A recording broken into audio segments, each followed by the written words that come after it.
The movies from the 1930s through the 1950s live on in so many ways. They have influenced and inspired fashion, art, design, music, literature, the endless parade that is pop culture, and they continue to do so. Of the many genres of that era, none holds the attention of our world more than horror.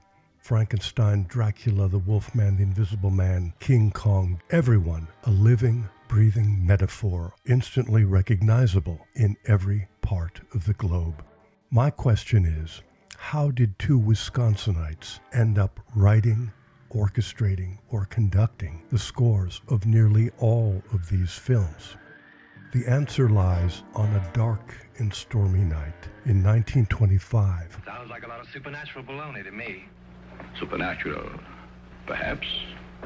Baloney, perhaps not. Welcome to Wisconsinology on Music, a collaboration with 91.1 The Avenue and Wisconsinology.com. I'm Frank Anderson.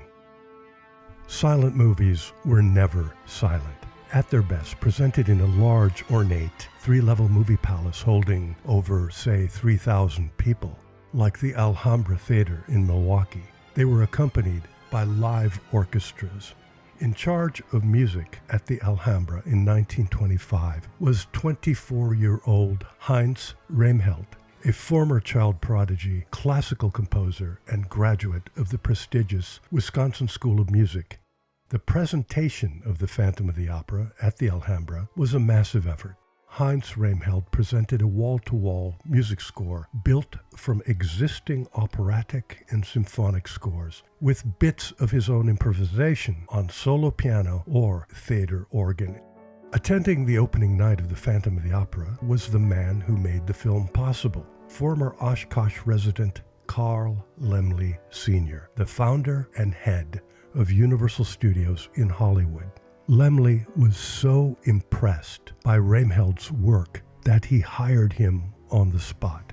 By 1930, the year that the movies completed their transition to sound, Rehmelt was the music director at Universal Studios. The first thing he did was to summon his former assistant, Bernhard Kahn, to work at the studio. The two composers, arrangers, and conductors filled all those roles in a very busy department.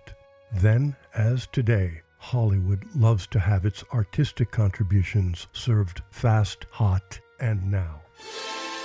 At this time, Universal's bread and butter was horror, and Bernhard Kahn delivered by composing the theme for the original Frankenstein. Although they scored in every genre possible, the duo from Milwaukee were at their best when they scored dark and fantastic subjects. Heinz Rehmelt countered Frankenstein with his own iconic score for The Invisible Man. He would follow that up with The Werewolf of London and The Black Cat.